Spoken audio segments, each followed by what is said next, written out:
እሺ ደህና ናችሁ ወይ? እንደምን አላችሁ? ሰላም ነህ?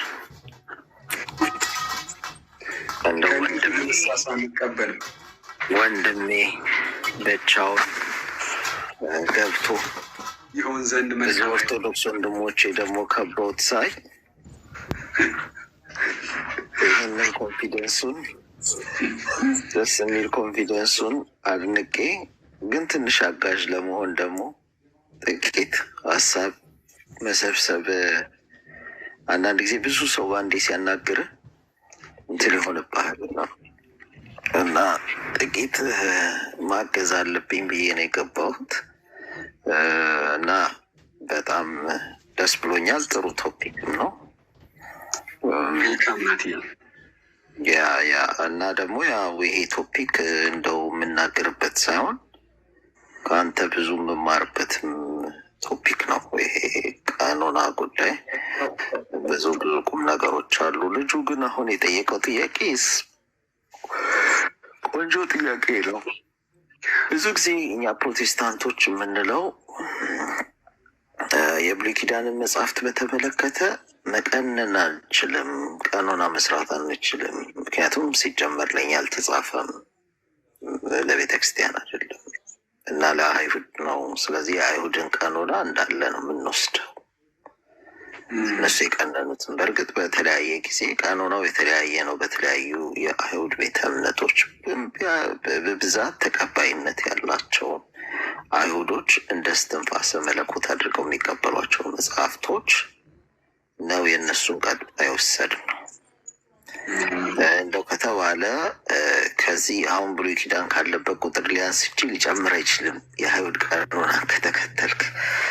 ስለዚህ እንደውም እኛ የአይሁድን ቀኖና በጣም ያው በአይሁድ ውስጥ ሃይማኖት ሴክት አሉ። ለምሳሌ ፈሪሳውያን የሚያምኑት አለ፣ ሰዱቃውያን የሚያምኑት አለ። እነዚህ የአይሁድ የሃይማኖት መምህራን ናቸው። ግን ቢያንስ የፈሪሳውያን ላይን ተከትለናል ብዬ አስባለሁ እና ቀኖናውን የእኛን ቀኖና ስትጠይቁ ማወቅ ያለባችሁ እኛ የምንከተለው የራሳችን ነው የምንለውን ቀኖና ሳይሆን የአይሁድን ቀኖና ነው። ስለዚህ ጥያቄው መነሳት ያለበት ቀጥታ ለኛ ሳይሆን አይሁዶች ለምን እንደዛ ቀነኑት ተብሎ ነው መጠየቅ ያለበት። ይህንን ሀሳብ እንድትረዱት ነው። የብሉይ ኪዳን መጽሐፍትን በተመለከተ የአዲስ ኪዳን መጽሐፍትን በተመለከተ እኔ አሁን ከቅርብ ጊዜ ጀምሮ ነው ከነዚህ ከ27ቱ መጽሐፍት ሌላ የኢትዮጵያ ኦርቶዶክስ ቤተክርስቲያን ሌሎች የምትቀበላቸው መጽሐፍቶች እንዳሉ የሰማሁት። ይሄንን ሌሎቹ የኦርቶዶክስ ቤተክርስቲያናት ይጋሯታል ብዬ አላስብም፣ ግን ጥሩ ጥያቄ ነው ለውይይት እና 27ቱ ግን በብዛት በሌሎቹም ተቀባይነት ያላቸው ናቸው። ማለት በኦርቶዶክስ ቤተክርስቲያን ቢሆን መጨመራቸውን አላውቅም። በአዲስ ኪዳን መጽሐፍት ላይ ግን ምንድን ነው በብሉይ ኪዳን መጽሐፍት ላይ ግን ነው ጥያቄ የሚነሳው። እሱም በተመለከተ የአይሁድን ቀኖና ነው የምንከተለው የሚለው ጥሩ ምላሽ ነው ብዬ አስባለሁ። ችግሩ ያው ናቲ የአዲስ ኪዳንም ላይ እኮ መጨመራቸው ነው። ዳትስ ማይ ኳስችን። አሁን በምን አውቶሪቲ ለምን እንዴት ተጨመረ? ባለፈው አንስተ ይሄንን ጉዳይ በጣም እያነሳ እና እያወራ ነበረ። አብጠሊስን ታውቀዋለህ ናቲ? አዎ this is the one which really confused me. I mean, I don't know how, in what authority book included እና አንዳንድ ጊዜ እግዚአብሔር ቃል ነው እስትንፋሰ መለኮት ያለው መጽሐፍት ነው ስትል በጣም ጥንቃቄ ማድረግ አለብህ። ኢቨን አንተ እንትን ህዝቡ የማያውቃቸው መጽሐፍቶች አሉ ነው ስትል የነበረው ህዝቡ እጅ የሌለው ቤተክርስቲያኒቱ የማታውቀው መጽሐፍ አለ፣ ጭራሽ የማታውቀው ግን የተቀነነ መጽሐፍ አለ ማለት ምን የማያውቀው ማለት ነው። መሪዎቹ ግን አለ ብለው አገልጋዮቹ ማያውቋቸው ብዙ ቤተክርስቲያን ውስጥ የማታገኘው ማለት ነው። ቤተክርስቲያኒቱ ያላሳተመችው መጽሐፍ አለ። ምን በቃ ምን አለፋ ቤተክርስቲያኒቱ ያላሳተመችው መጽሐፍ አሳትመው የማታውቀው ማለት ነው። ኦኬ ግን ማለት መቀነኑ ምንድን ነው ትርጉሙ? የማይገባኝ ጥያቄ የሚሆንብኝ ነገር ይሄ እንደዚያ ከሆነ ለምንድን ነው ነው 81 እንዲሞላ ነው። ግን 81 አዳውን ቢያስኮላ ይልኮ የለም። አዎ ግን 8ቱ የስርዓት መጽሐፍት ትጨምራላችሁ አይደል? አዎ እንዳነጋል ማለት በቤተ ክርስቲያን ውስጥ እነዚህ እንዳሉት ግልጽ ነው። አብጥሊስ ግን አሁን አንተ ቢያስከው በቀድሞ መጽሐፍ የለም እሱ ላይ አልተጻፈም። ብቻ ብዙ ረጅም ስለሆነ እነዚህ መጽሐፍቶች አንብባቸው ታውቃለህ? እነዚህ መጽሐፍቶች አግኝታቸው ታውቃለህ? አይ አግኝቻቸው አላውቅም፣ አንብቤያቸው አላውቅም። እውነት ለመናገር ሲናገረን ግን አንተ እንደ ክርስቲያን እንግዲህ እነዚህ እስትንፋሰ መለኮት ያላቸው መጽሐፍት ከሆኑ አንተ ክርስቲያን ከሆንክ እንድታነባቸው ያልተደረጉ የተቀነኑ መጽሐፎች ማለት ምን ማለት ነው? እንዴት ነው ግን እንደዛ ሊሆን የሚችለው? እንደው ግራ ስለሚገባኝ ነው እንደው ብትመልስልኝ። እሱም እኔ ማለት አንተ ያልከው እኔም ግራ የሚያጋባኝ ነገር ነው። ማለት አሁን የእግዚአብሔር ቃል ነው የተባለ ነገር ልናነበውና ልናውቀው ልንረዳው ይገባል። ቅዱስ ጳውሎስ በሁለተኛ ጢሞቴዎስ ነው አንደኛ ጢሞቴዎስ ላይ እርግጠኛ አይደለሁም፣ ግን መጽሐፍት ሁሉ ለተግሳጽ እንደተጻፉ ይናገራል አይደለ?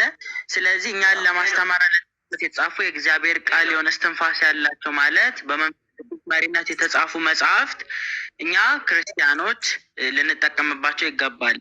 ግን አንድን አባትን ስጠይቅ ማለት በጣም ትልቅ እንደሆነ ግን ማንበብ የሚፈልጉ ሰዎች ገዝቶ ማንበብ እንደሚችሉ ነው የነገሩኝ። በዚህ ደረጃ ነው የማውቀው። ማለት አንብቤውም አላውቅም። ሐዋርያት ወንድም ማለት ገበያ ላይ ያሉ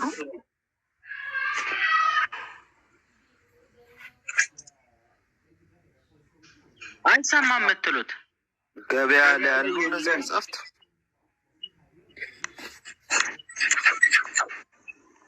እሱን እርግጠኛ አይደለም፣ አልፈለግኩትም እውነት ለመናገር። ግን ይሄ ማለት ሲሪየስ ጥያቄ እንደሆነ እንድትገነዘብ ነው እኮ። ይሄ በጣም ማለት መጠየቅ ያለበት ሲሪየስ ጥያቄ ነው። መጽሐፍቶቹ የእግዚአብሔር እስትንፋስ ያለባቸው መጽሐፎች ናቸው ተብሎ በቀኖና ዝርዝር ውስጥ ገብተው ግን ምንመኑ እያንዳንዱ ምንመን የማያውቃቸው የሚበዛው ምንመን የማያውቃቸው አገልጋዮቹ የማያውቋቸው ማለት ምን ማለት ነው? ይሄ አይከብድም ወይ? እንዴት ነው እንደዛ? ደግሞም ሌላ ጥያቄ ያስነሳል። ኦኬ ለምን ሌሎቹ ተገኙ፣ ለምን ያት አልተገኘም? ሌሎቹ የተቀነኑቱ ለምን እንዲነበቡ ሆኑ? ያለምን እንዲነበብ አልሆነም? ይብዛም መዓት ነው ይባልም እስትንፋሰ መለኮት ያለበት ከሆነ እንዴት እሱ እንዳይነበብ ተደረገ? ወይንስ የእስትንፋሱ መጠን ይለያያል? አንደኛው ላይ ጠነከረ ነው ያለው።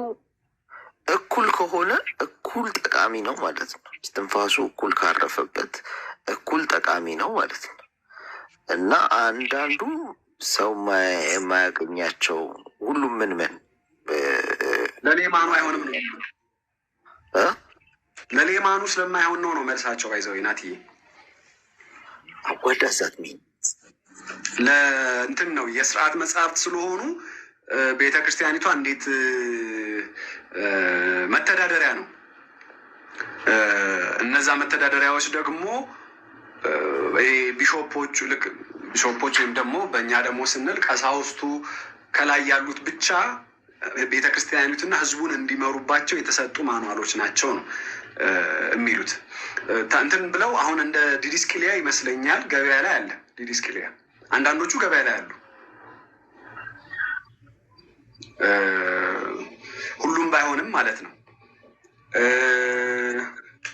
ባለፈው ደግሞ እንዳየነው ደግሞ ቀለሜንጦስን ደግሞ ባለፈው አይተናል። እሱን አላየነውም። ኦኬ አልነበራችሁም እናንተ። ከዛ ደግሞ ዜና አይሁድም አያስኬድም። ግን እውነት ነው ቴዳዬ አያስኬድም። ግን የሚያቀርቡት መልስ እሱ ነው። እንደዛ ከሆነ እንደውም እኔ ምንድነው አንድ ጊዜ አንድ ሰው እንደዛ ብሎኝ አይ ለቢሾፖቹ ለቀሳውስቱ ነው የሚሆነው ሲል ታዲያ እንዴት እንኳን ሊመሩን እንደሚገባ እኮ እኛ ማወቅ አለብን ብዬ ስለው መልስ አጣ።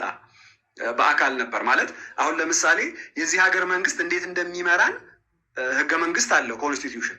ግን ህዝቡ ራሱ እንዴት እንደሚመራ ማወቅ አለበት። እንዴት እንደመመራት እንዳለበት ለማወቅ ደግሞ መጽሐፍቱን ማወቅ አለበት አይደል ናቴ? አው ማለት እንዴት ትክክል እንደመራኝ በምን አውቃለሁ? ማለት እናንተ አግኝታችኋል? ምን አልከኝ? እነዛን መጽሐፍት እናንተ አግኝታችኋል? የተወሰኑትን አዎ፣ ሁሉም ግን አይገኙም። ኦርቶዶክስ ራሱ ቤተክርስቲያኖች ውስጥ ራሱ ሁሉም የለም፣ በተወሰነ መልኩ ነው ያለው። ከታች ግን አንድ ሰው ያው ሁሉንም ማንበብ ያለው ወይም የማየት እድል አለኝ የሚል ሰው አለ። እኔ አላገኘሁም። እስቲ አስገባው። ቴዳ እኮ አያልቅበትም። አላስቻለ ተው እንጂ አላስገባም። የኮሜንት ጀግና እንትን ላይ አይገባም፣ ገስት ላይ አይገባም። ዝም ብሎ ኮሜንት ላይ የሚረብሽ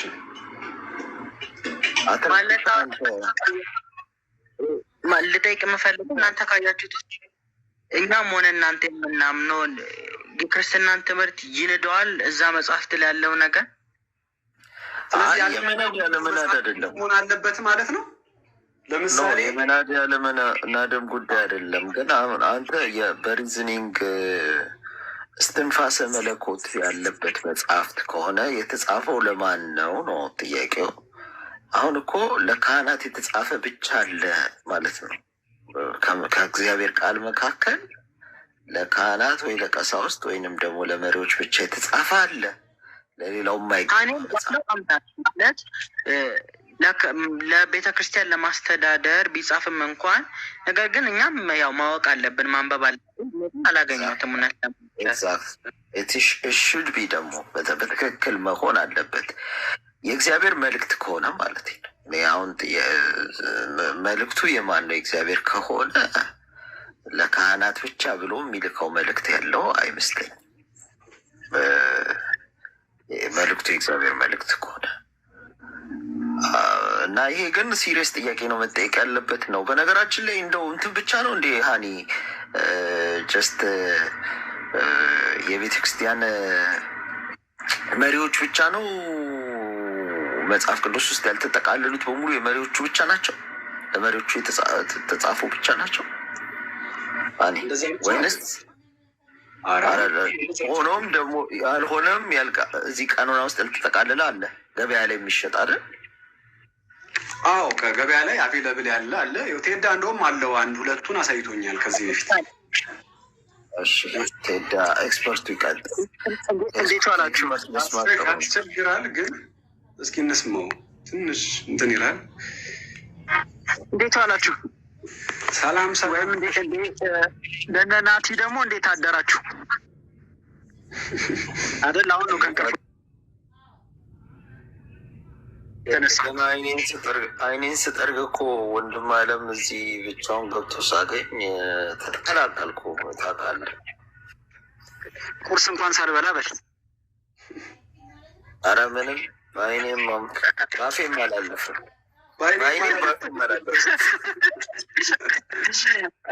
እኔ ለነገሩ አንተን አይቼ ነው እንጂ የገባሁትኝ እዚህ ጸበል ያልተረጨ ቤት መግባት አልፈለኩም ነበር። ኦርቶዶክስ ቤት ነው ብለህ እንዳታስብ፣ ትንሽ ይከብዳሉ። ወይ ጸበልን ይዘህ ካልመጣ አስቸጋሪ ነው። ጸበልን ይዘህ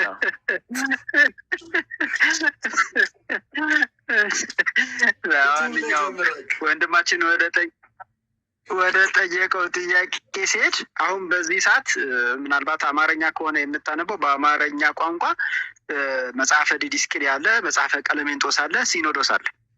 ሲኖዶስ ደግሞ ብቻውን አይደለም፣ በውስጡ የተለያዩ መጽሐፍቶች ያሉት መጽሐፍ ነው። አንድ መጽሐፍ አይደለም። መጽሐፈ ሲኖዶስ አንድ መጽሐፍ ሆኖ ይታተም እንጂ አንድ መጽሐፍ ብቻ የያዘ መጽሐፍ አይደለም። ከነዛ ከስርዓት መጽሐፎች ውስጥ ማለት ነው።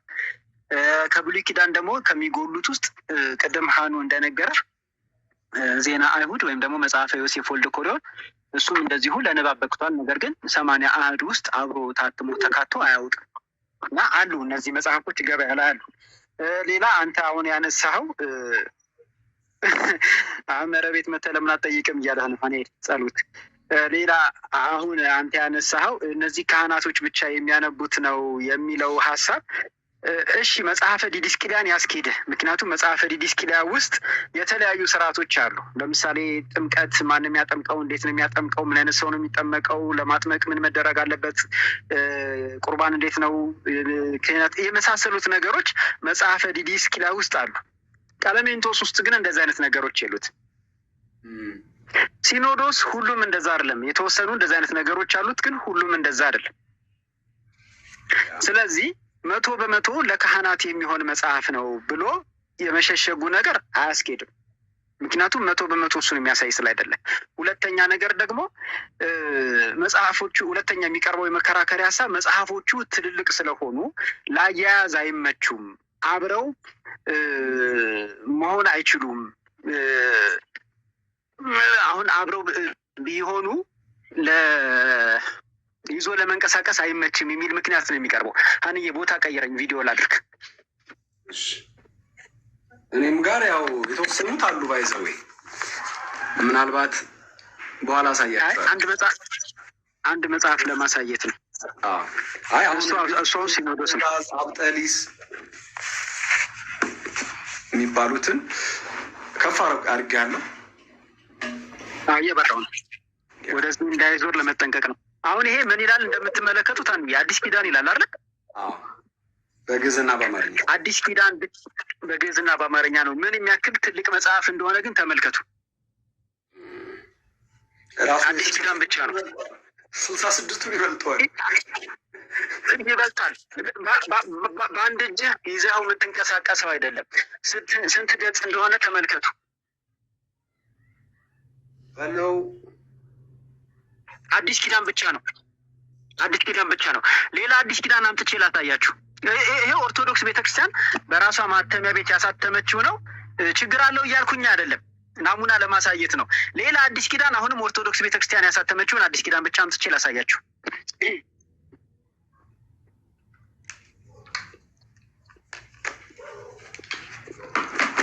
ምንድን ነው ጉዱ? ይሄኛው ደግሞ ተመልከቱት፣ አዲስ ኪዳን ነው።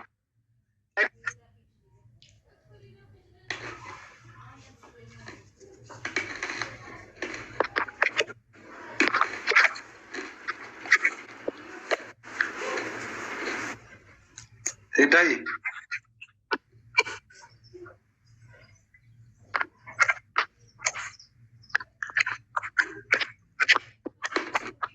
እኔ ጋር ነው እሱ ጋር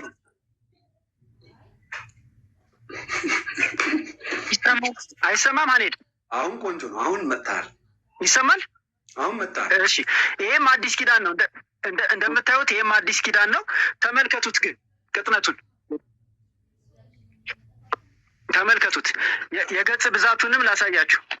ሁለቱም ግን አዲስ ኪዳን ነው። 236 ነው። ሁለቱም አዲስ ኪዳን ሆኖ የገጽ ይዘታቸውን ስትመለከቱ የሚነጻጸሩ አይደሉም። ለምንድን ነው ይህንን እንደ ምሳሌ ያመጣሁትኝ? መጽሐፉን ትልልቅ አድርገን ማሳተም ከፈለግን ኦፍኮርስ ትልልቅ አድርገን ማሳተም እንችላለን። ትልልቅ አድርገን በማሳተምም መጽሐፉን ግዙፋን ማድረግ እንችላለን። መጽሐፉን ደግሞ ለአንባቢ ምቹ በሚሆን መንገድ ለማሳተም ከፈለግን ለአንባቢ በሚመች መንገድ በማሳተም ማቅረብ እንችላለን። እስኪ ለምሳሌ ቅድም ካልኳቸው መጽሐፍቶች ውስጥ አንዱን ግዙፋን ከሚባሉት ውስጥ አንዱን ላቅርብና ላሳያችሁ። በጣም እንግዲህ ትልልቅ ተብለው ከሚጠሩት ውስጥ ነው እንግዲህ መጽሐፈ ቀለሜንጦስ። አሁንም ቪዲዮ ላብራቋ እንዴ። ሀንዬ ግን እየሰማችሁኝ ነው? ኔትወርኬን አለም ነው። በደንብ እየሰማን ነው። ይኸው መጽሐፈ ቀለሜንጦስ እንግዲህ ከ8ቱ የስርዓት መጽሐፍቶች ውስጥ አንዱ ነው። ትልቅ ነው ተብሎ የሚገመትለት መጽሐፍ ይሁት ይሄ ነው። በጣም ትልቅ ነው ተብሎ የሚካበድለት መጽሐፍ ዲድስቅልያንም አመጣዋለሁ። ስንት ገጽ ነው? 255 ገጽ። ሊያውም ግዕዝና አማርኛ ጎን ለጎን በመሆን አማርኛው ብቻ ቢሆን ስንት ገጽ ይሆናል ማለት ነው? 100 ገጽ አካባቢ ማለት ነው። 120 ገጽ እንደዛ ነገር። እስኪ ዲዲስቅልያንም ላምጣውና ላሳያችሁ እና ይሄ ምክንያታቸው ምን ያክል ውሃ እንደማይቋጠር ውሸት እንደሆነ ለማሳየት ነው። እስኪ አንድ ደቂቃ አስቶኝ። ኧረ ሁለቱም ውሰድ ችግር የለውም። ደግሞ ለደቂቃ ዲዲስቅልያ የሚባለው ደግሞ ይሄ ነው። መጽሐፈ ዲዲስቅልያ ይሄ ነው። እሱም ያው በጣም ትንሽ መጽሐፍ ነው። በጣም ግዙፋን ስለሆኑ ለአያያዝ ስለማይመቹ የሚለው ቀደዳ ዝም ብሎ ወሬ ብቻ እንደሆነ ተመልከቱ። ይሄም ግዕዝና አማርኛ ሆኖ ይኸው 344 ገጽ ነው። ግዕዝና አማርኛ ጎን ለጎን ሆኖ ማለት ነው። በአማርኛ ብቻ ቢሆን 150 ገጽ አካባቢ ማለት ነው። እሺ 200 ገጽ እናድርገው በአማርኛ። በዛ ላይ ፎንቱ ትልቅ ነው እንደምትመለከቱት። ፎንቱን ኖርማል ፎንት ቢደረግ ደግሞ ወደ 100 ምናምን ገጽ ዝቅ የሚል መጽሐፍ ነው ማለት ነው። ስለዚህ ሁለቱም ምክንያታቸው ውሃ የማይቋጥር እንደው ዝም ብሎ ለክርክር ፍጆታ ብቻ የሚሆን ነው። ታዲያ ለምንድን ነው እነዚህ መጽሐፍ አብረው የማይካተቱት ከተባለ ይህ እንትን 80 አሐዱ ቀኖና የተሰራው 80 አሐዱ ቀኖና ወደ ሀሳቡ ግባ። እሺ አለቃዬ። እሺ 80 አሐዱ ቀኖና የተሰራው በፍትሐ ነገሥት ነው። ፍትሐ ነገሥት 81 የሚል ቀኖና ይዘረዝርና ያስቀምጥና ዝርዝሩ ጋር ሲገባ ግን 73 ላይ ነው የሚያቆመው። 81 አይሞላ። 81 ለመሙላት የግድ ምን ማድረግ ነበረባቸው? የሌለ መጽሐፍ መጨመር ነበረባቸው። የሌለ መጽሐፍ መጨመር ነበረባቸው። ስለዚህ አዲስ ኪዳን ላይ በየትኛውም ዓለም ቀኖና ውስጥ የሌለ ኢቨን በራሷ በኦርቶዶክስ ቤተክርስቲያን ቀኖና የማይታወቅ እንግዳ ትምህርት በመጨመር በግድ 81 ለማምጣት ሲፍጨረጨሩ ትመለከታላችሁ። እና ወደው ሳይሆን 81 ብሎ ርዕሱ ላይ ስላስቀመጠ ያንን ለመሙላት ተገደው ያደረጉት ነገር ነው። ይህን ለማለት ነው። እና ሁለቱም ምክንያታቸው ውሃ አይቋጥርም ለማለት ነው። ግን አሊ ጥያቄ አድርጌ የማነሳው አሁን የአዲስ ኪዳን ቀኖና ሲደረግ ሲቀነን መጽሐፍቶቹ በሐዋርያት ወይንም ከሐዋርያት ጋር አብረው በነበሩ አይ ዊትነሶች በሰሙ ባዳመጡ ወይንም ከነሱ መረጃ ባገኙ ሰዎች ነው የተጻፈው። እነዚህ መጽሐፍቶች ለነገሩ እነሱ ኦፕን ቀኖና ነው የሚያምኑት እና ለማንኛውም ግን በማን የተጻፈው እንወቅ። ኦኬ ጥሩ ጥያቄ ነው ቴዳይ። አሁን ለምሳሌ ቀለሜንጦስ በቀለሜንጦስ ነው የተጻፈው። ክሌመንት ኦፍ አሌክዛንደሪያ ቸርች ፋዘር ማለት ነው። ቸርች ፋዘር ያው እሱ ትንሽ የጳውሎስም ደቀ መዝሙር አይደል? ስለዚህ እሱ ይሰማል ማልበን ኤሚነሽ አዲስ ስለሆንኩኝ ዛሬ ነው። ሀኒዬ እንዴት ናችሁ? ሰላም ናችሁ ወይ? እግዚአብሔር ይመስገን። ስላገኛችሁ በጣም ደስ ይለኛል ሀኒዬ። ለመጀመሪያ ጊዜ ስትገኝ በጣም ደስ ይለኛል ሀኒ። ቴዳ በጣም ወዳችሁ ትንታግ የሆናችሁ የወንጌል አርበኞች ብያቸዋለሁ እና እግዚአብሔርን ስለ እናንተ በጣም አመሰግናለሁ። ናቲ አይ ቲንክ ማቀ ይመስለኛል።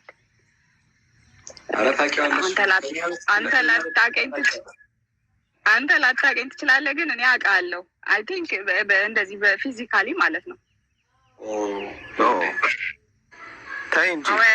እውነት ወደ ሜሪላንድ አካባቢ ነህ አይደል?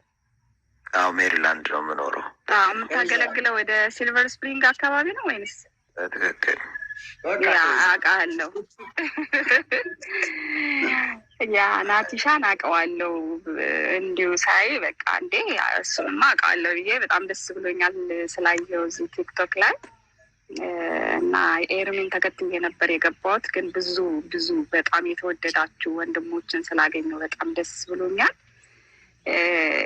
የማይደፈረውን ቅጥር እየነቀነቃችሁ ስለሆነ እግዚአብሔርን ስለሱ አመሰግናለሁ። እንድትበረቱ ነው። ቴዳ ደግሞ እኔ ድንገት ከተፍ የምትለው ነገር እኔ በጣም ነው የሚያስቀኝ እኮ። እኔ በቃ የጭንጋ አማላጁ ብያለሁ። በቃ ደስ የሚል ከች የሚለው ነገር በጣም ነው የሚያስደስተኝ። የሆነ በቃ ድብቅ ብሎ ተቆራርጧል። ኔትወርክ ተቆራርጧል። እኔ ጋር ኔትወርክ ያስቸግራል እኮ። አይ ደግሞ ተቆራር አንድ ገድል እንጽፍለታለን። ያ በጣም እየታሰበለት ነው። ገድል ቢጻፍለት አሪፍ ነው። በቃ ከቻት በቃ እኔ ሁሉም እኔ አንዳንዴ የሚሰማው ከየት ሆኖ ነው እንደሚሰማው እላለሁ። አረው ገድል ብሎክ የሚያደርግ ሞዴሬተር የለም።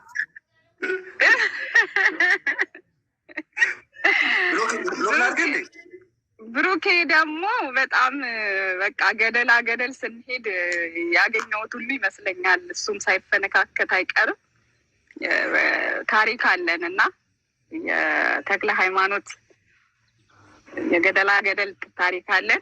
በጣም ብቻ እዚህ ፕላትፎርም ላይ ስላገኘኋችሁ እግዚአብሔርን አመሰግናለሁ። ወንድሞችን ሰጥቶኛል። በጣም ሳላያችሁ ትናፍቁኛላችሁ በጣም እና ጌታ ከእናንተ ጋር ይሁን። ያው በኦርቶዶክስ ውስጥ ነበረ። እኔ ራሴ አመት ምናምን ገና አልተጠመኩም። ደህንነት እየተማርኩ ነው። ሀይሌ አንተ ጋር ነው የምማረው። አጋጣሚ ያው በሌላ ስም ይሆናል የምታውቀኝ። ያንተ ተማሪ ነኝ። ታውቅ ነው በነገራችን ላይ እስካሁን ቸርች አልሄድኩም። ናቲ ከከባድ ነገር ውስጥ ነው አሁን እየወጣ ያለሁት። በጣም ከአክራሪ ቤተሰብ ውስጥ ነው ያለሁት እና አመት ይሆነኛል። በኮቪድ ነው ጌታ ያገኘኝ። በቃሉ እንደዚህ በሶሻል ሚዲያው በቃ በዩቲዩብ በነ ኤርሚ በተለይ እነ ኤርሚ በጣም እና ያሬድ ጥላሁን አይ ቲንክ አንተ ጋር ሲያስተምር የሮሜ መልእክትን እየተማርኩ ነው። በጣም ቃሉ እንትን ያለልኝ እና በዚህ ነው ብዙ አጫውታችኋለሁ እንዳያሊዛችሁ ብዬ ነው ትምህርታችሁን እንድታስተምሩ።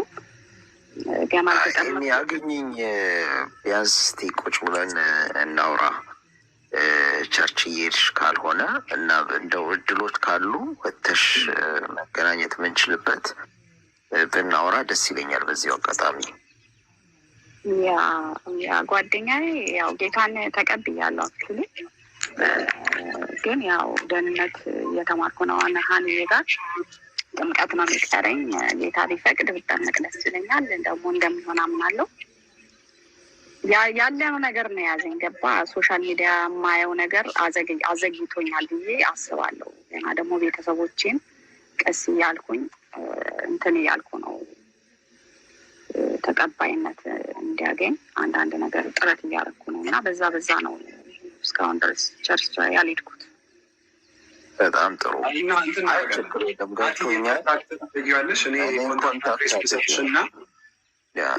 ታደርጊዋለሽ። እኔም እነግርሃለሁ ናቲ ያለውን ነገር። ችግር የለም ማለት እኔ ቤተሰብሽን መጠበቁ ምንም ችግር የለም፣ ግን ኢንዳይሬክትሊም ከክርስቲያኖች ጋር ህብረት ማድረግ ኢዝ ቬሪ ኢምፖርታንት። በጣም ወሳኝ ነገር ነው።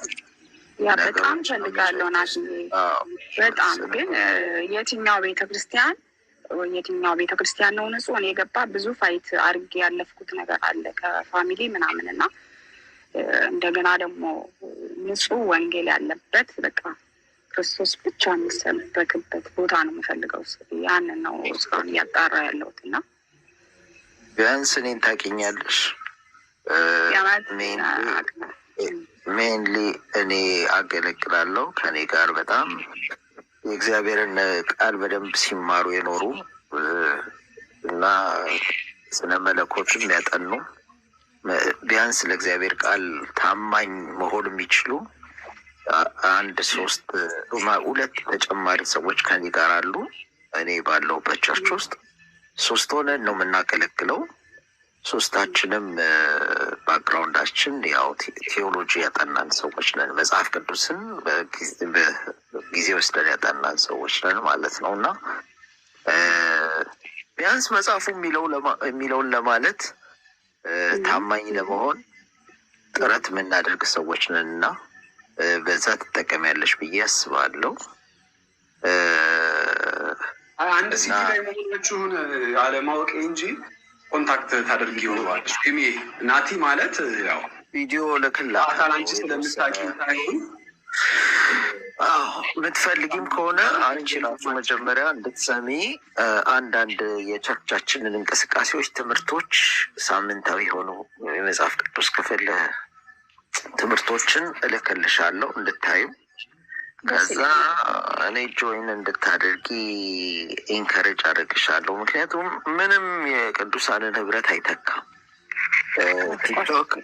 ቲክታክ የቅዱሳን ህብረት ሊሆን አይችልም እና ፕሊስ አይንከረጁ። ኮንታክት አድርጊኝ፣ ፎሎ አድርጊኝ። እኔም ይኸው ፎሎ አድርጌሻለሁ። ፕሊስ እና እናውራ፣ የሆነ ጊዜ እናውራ። አይዞሽ፣ በጣም አመሰግናለሁ። በጣም ነው የምወድህ ቴዳ። በጣም በቃ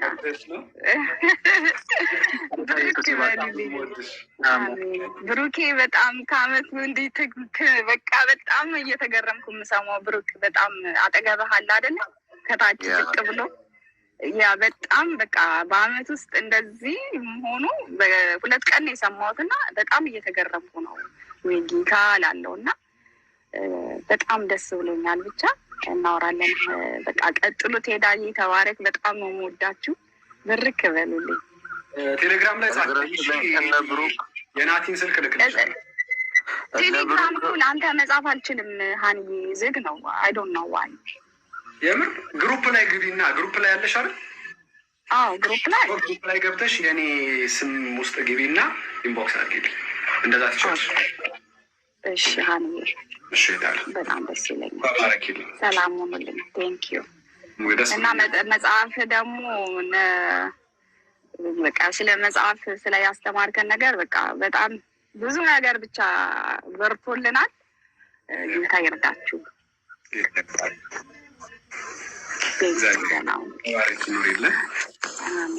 እሺ ጥሩ ነው። እንደዚህ ሰበር ይባላል። እንደዚህ ጥሩ ነው። ፉሊ ፎሎ አድርገሽኛል አይደል?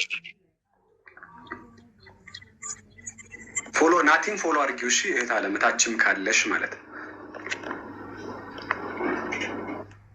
ኤሚ ናቲን ፎሎ አድርጊው።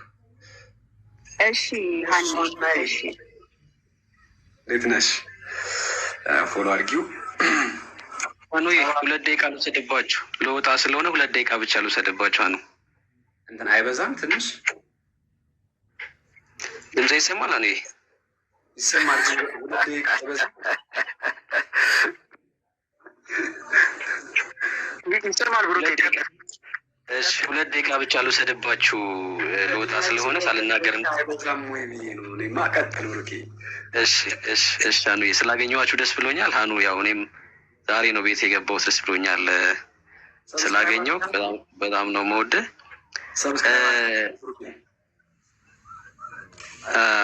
እንትን ምንድን ነበር ፔፓል ላይ ያው እሺ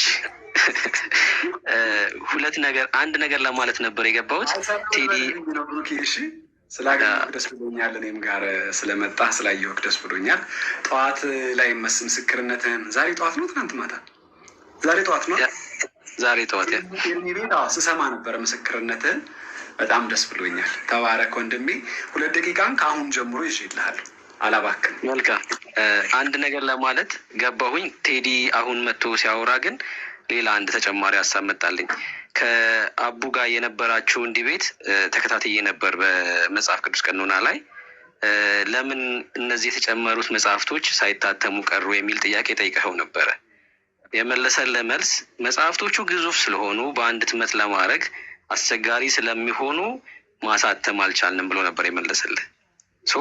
ሲፈልጉ ግን አዲስ ኪዳንን ብቻ ለብቻው አዲስ ኪዳንን እንደፈለጉ አድርገው ቴዲ አሁን ያሳየን መጽሐፍ በጣም ለመያዝ አስቸጋሪ የሆነ መጽሐፍ ነው እና ግዙፍ አድርገው ያትማሉ። ነገር ግን የሚመልሱት መልስ የቤተ ክርስቲያኒቷ መልስ ያልሆነ ለተጠየቁት ጥያቄ እዛው ጋር ፈጥረው የሚመልሱት መልስ እንደሆነ የማሳያ ነው። ለምን ዲቤቱን በስርዓት ተከታተዩ ስለነበረ ያ ነው። ሁለተኛው ግን ሀኑ ምናልባት እንጥፍጣፊ እምነት ስላለክ በሌሎች መጽሐፍቶች ለምሳሌ በዘፍጥረት መጽሐፍ ላይ 50 አላት ኦርቶዶክስ፣ እኛ 50 አለን፣ ካቶሊክ 50 አለው እያልክ ስታወራ ነበር እና ያው እንጥፍጣፊ ቢሆን ስለምታምናት ይሆናል ኦርቶዶክስን እንደዛ ያልከው። እኔ ግን ላሳየ ፈልጋለሁ። በ2000 እትም ላይ መጽሐፍ ኢያሱ ወልደ ነዌ ምዕራፍ ስንት ላይ ያበቃል? ምዕራፍ 24 ላይ ያበቃል። እስኪ ምዕራፍ 24 ቁጥር 33 ላይ ማብቂያው ነው። ከዛ በኋላ የተጨመሩትን ከየት አመጡት ኦርቶዶክሶች? የሁለት ሺው እትም መጽሐፈ ኢያሱ ወልደ ነዌ ከ24ኛው ምዕራፍ ከቁጥር 33 በኋላ ጨምረው ጽፈዋል። እሺ ልጨምርላችሁ። አሁን አስቴርም አሁን የአስቴርም ላይ 10 ምዕራፍ ነው ያለው። አስቴር ግን 11 ምዕራፍ ነው የሁለት ሺው ላይ ያለው። እነዚህ ምንድን ናቸው? ለምሳሌ መጽሐፍ አስቴር የሚባል ከዚህ እኛ ከምናውቀው መጽሐፍ ሌላ ተጨማሪ መጽሐፍ አላት ኦርቶዶክስ፣ መጽሐፍ አስቴር የሚባል በስያሜ ደረጃ። ስለዚህ ያም መጽሐፍ አስቴር ምን አደረገችው? የሁለት ሺው ላይ ክርክር ሲያስነሳባት አስቴር ውስጥ ወሸቀችው ማለት ነው። ስለዚህ መጽሐፍ አስቴር ምን ሆነ ጉዳዩ? እኛ መጽሐፍ አስቴር አሁን እኛ የምናምነው በ10 ምዕራፍ ነው። አሁን በምዕራፍ ነው የምናወራው ማለት ነው። እኛ በ10 ምዕራፍ ነው፣ እነሱ በ11 ምዕራፍ ነው የሚያገለግሉት። እና ልክ እንደዚህ እነዛ በጣም ብዙ የሆኑትን እንደምታውቀው 1980 84 መጽሐፍት አካባቢ ነው ያለው። ስለዚህ እነዛን መጽሐፍት ምን አደረጓቸው? ከተቷቸው ማለት ነው። የተለያዩ መጽሐፍቶች ውስጥ ደበሏቸው። ዳንኤልን ሄደህ ብታይ 12 ምዕራፍ ነው አይደል? እኛ ዳንኤል ያለን እነሱ ግን የዚህ የሁለት ሺው ግን 14 ምዕራፍ ነው ያለው። ስለዚህ 13ኛ እና 14ኛ 2 ምዕራፍ ጨምሯል። እነዚህ ምዕራፍ ሶስተኛው ምዕራፍ ላይ መሀል ላይ 3 ገጽ ጨምረዋል። ሶስተኛው ምዕራፍ ላይ የናቡከደነጾር ከጣላቸው በኋላ 3 ፔጅ መጽሐፍ ቅዱስ የማያውቀው ከራሳቸው ጨምረዋል። ከተረፈ ኤርሚያስ ጨምረዋል። ከዛ ከሲራክ ጨምረዋል። ከሲራክ ከተረፈ ኤርሚያስ ደግሞ ወስደው ጨምረዋል። እና ይሄ እኔ ለሚመጣው ትውልድ እንደው ስላቋረጥኩ ይቅርታ እንጂ ከባድ ከርስ ነው በቃ። ምክንያቱም አያውቅም፣ ወደፊት የሚመጣው ትውልድ አያውቅም። አሁን ይሄንን መጽሐፍ ቅዱሴ ብሎ ነው የሚያነበው። እንደዚህ ሰግስገው እንዳስገቡ ግን ለማያውቅ ትውልድ እውነት ለመናገር ተከባድ ከርስ ነው ያስቀመጡት። እና ሶሪ ወዳጅ ጣልቃ ስለገባሁብህ። ልክ ነህ ሀኑ። እና በተጨማሪ ኢዮብ መጽሐፍም ከ42ኛው ምዕራፍ ላይ ቁጥር 17 ላይ ያበቃል። የእነሱ መጽሐፍ የሁለት ሺው እትም ግን 25 ቁጥር ድረስ አለው። 8 ቁጥሮችን ጨምረዋል ማለት ነው። 8 ቁጥሮችን በሌሎች መጽሐፍ በ66ቱ መጽሐፍ እንኳን ከቃላት በተጨማሪ ቁጥሮችን በመጨመር ጭምር ነው ያሳተሙት። በእግዚአብሔር ቃል ላይ ይሄን ያህል የሚዳፈር ተቋም ነው። በእግዚአብሔር ቃል ላይ ያ የእግዚአብሔር ቃል ባለቤቱ እግዚአብሔር ነው። እኛ ተቀብለን ከማንበብ ከመስበክ ውጭ ስልጣን የለንም። በእግዚአብሔር ቃል ላይ የሚዳፈሩ ጭምር ናቸው። በ66ቱ መጽሐፍት ላይ ራሱ የራሳቸውን ሀሳብ ተጨማሪ ቁጥሮችን ጭምር ሁላ አስገብተው ጽፏል። ጨዋኔ ቅድም ስትል እነሱ በዚህ ደረጃ አይታመኑም ለማለት ነበር የገባሁት። እና ቴዲ ደግሞ ይሄን ሀሳብ ሲያነሳ ከአቡ ጋር የነበረ ዲቤት ትዝ አለኝ። እሷን ላንሳ ብዬ ነው። ተባረክ፣ ወዳችኋለሁ። ወደ ክላስ ልገባ ስለሆነ ነው። ሰላም ቆዩልኝ። ተባረክ፣ ኑርልኝ ልጆች። ተባረክ። ብሩኬ አሁን ወደ መድረክ እየመጣ ያለ ወንድም ነው። ሌላ ዳንኤልም ይባላል። ብዙ ሌሎች እንትን እያሉ ነው፣ እየመጡ ናቸው። በጣም በዚህ ደስተኛ ነኝ። እግዚአብሔር ይመስገን። በጣም በርታልኝ ብሩኬ። ተባረክ። ፎሎ ያላረጋችሁት ፎሎ አድርጉት። ወደ ናቲና ወደ ቴዲ ልመልሳችሁ። እስኪ እንደገና ሰላም ተባብላችሁ ቀጥሉ።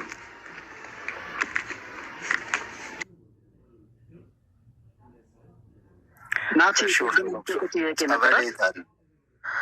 አንተ ኦርቶዶክስ ጸበሌት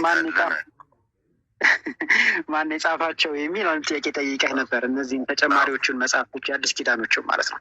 ቀለሜንጦስን ሀኑ እንዳለ ቀለሜንጦስ ነው የጻፈው ተብሎ ይታመናል። ከዛ በተረፈ ሁለቱን መጽሐፎች ግን ፈኒ የሆነ ነገር ነው የምታገኙት።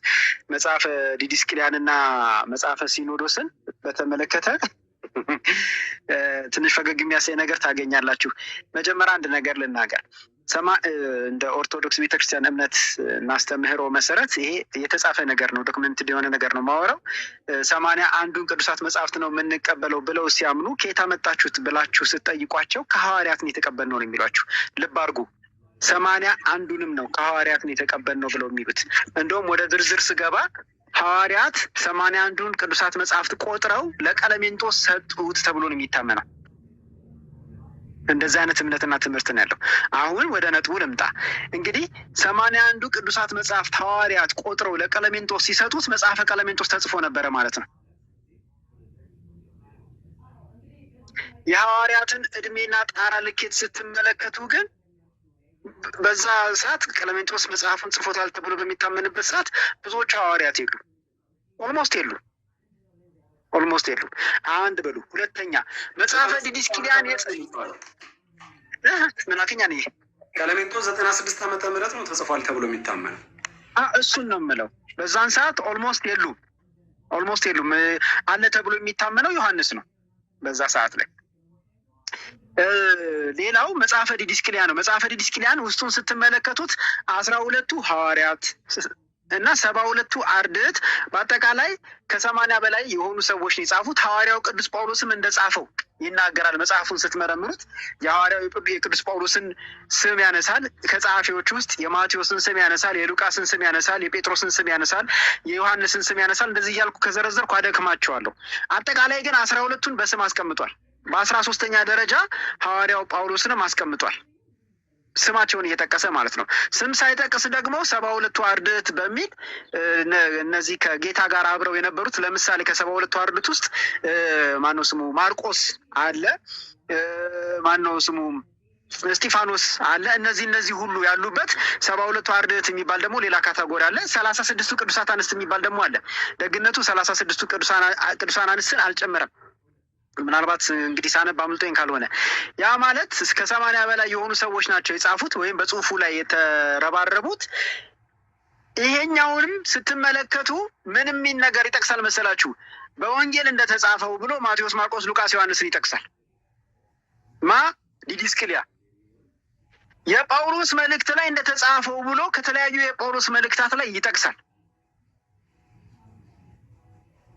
የራእይ ዮሐንስን መጽሐፍ ስሙን ይጠራል። ከዛ ላይ ኮት አያደርግም፣ ግን ስሙን ይጠራል። ዮሐንስ በራእዩ እንደጻፈው ብሎ ኮት ያደርጋል። ያ ማለት ይሄ መጽሐፍ የተጻፈው ሐዋርያት ሁሉ ከሞቱ በኋላ ነው ማለት ነው። ምክንያቱም የዮሐንስ ራእይ የተጻፈው በመጨረሻ ስለሆነ ማለት ነው። ሐዋርያት ሁሉ ካለቁ በኋላ የተጻፈ መጽሐፍ ስለሆነ ማለት ነው ራእይ ዮሐንስ የተጻፈው። ያልተጻፈውን መጽሐፍ በቀኖና ውስጥ ግን ከተውታል። ያልተጻፈውን መጽሐፍ። እሺ ወደ መጽሐፈ ሲኖዶስ ደግሞ እንሂድ። መጽሐፈ ሲኖዶስ አንብበዋል ብዬ ተስፋ አደርጋለሁ ቅድም ስላሳየኝ። እዛ ላይ ደግሞ 80 እኛ የምንቀበለው 81 ቅዱሳት መጽሐፍት ነው የሚል ፍንጭ ይሰጥና ዝርዝር ለማስቀመጥ ይሞክራል። ማን ነው የጻፈው ተብሎ ነው ግን ላዩ ላይ የሰፈረው? ሐዋርያት እና እንዲህ አይነት ግራ የተጋባ ነገር አለው። ሐዋርያት ናቸው የጻፉት ይልሃል። መልሶ ደግሞ ሐዋርያት በሕይወት ባልነበሩበት ዘመን የነበረ ነገርን በሙሉ ሊያስቀምጥል ይሞክራል። ለምሳሌ ቀለሜንጦስን እንደ ምሳሌ ላሳይ። ህንፃ ቤተክርስቲያን እንደነበረ፣ ህንፃ ቤተክርስቲያኑ ኳየር እንደነበረው፣ ጥበቃ እንደነበረው፣ የአምልኮ ስርዓት በስነ ስርዓት የተደራጀ የተዋቀረ እንደነበረው ዝርዝር አድርጎ ይጽፍላል። የጥበቃው ስራ ምንድን ነው? የኳይሮ ስራ ምንድን ነው? የዲያቆኑ ስራ ምንድን ነው? የአናጎኒስቲስ ስራ ምንድን ነው? አናጎኒስቲስ ማለት ከልቁና በታች ያለ ማለት ነው። የጳጳሱ ስራ ምንድን ነው የሚለውን ዝርዝር ነገር ያስቀምጥልሃል። እሺ ህንፃ ቤተክርስቲያን መቼ ነው የተገነባው ብለህ ስትመጣ ደግሞ ወደ ንግስት እሌኒ ዘመን ትመጣለህ። በልጇ ዘመን ነው የተሰራው፣ የሃይማኖት ነፃነት ከታወጀ በኋላ እና እንዲህ አይነት የተወዣበረ ነገር ነው የምታገኘው። እና ማን የጻፈው ለሚለው እንደው ደፍን ባለ ልመልስልህ ናት ከተባለ ሲኖዶስን ሐዋርያት፣ ዲድስቅልያን ሐዋርያት፣ ቀለሜንጦስ ነው የጻፉት ብለው ይመልሱልሃል። ውስጡን ስትፈትሸውና ስታራግፈው ግን ይሄ መልሳቸው ውሸት እንደሆነ ትመለከታለህ ለማለት ነው። ናትዬ ነገር አንዛዛው። ሶሪ በጣም ተንዛዛብን እኮ በጣም ይገርማል። በጣም ነው የሚገርመው። ሐዋርያትን በሌሉበት ዘመን ተጽፎ ሐዋርያት ናቸው የጻፉት ማለት ትንሽ እንደዚህ በጣም ርትዕት ያጋባ ነገር እምነት ይላል።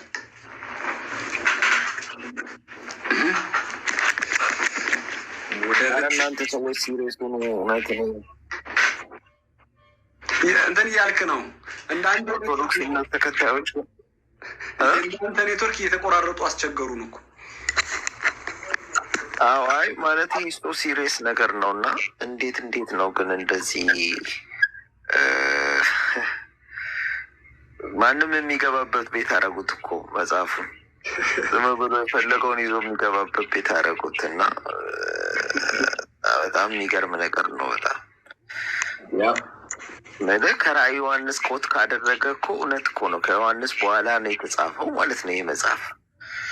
ስለዚህ የመጨረሻ የጻፈው መጽሐፍ ዮሐንስ ራዕይን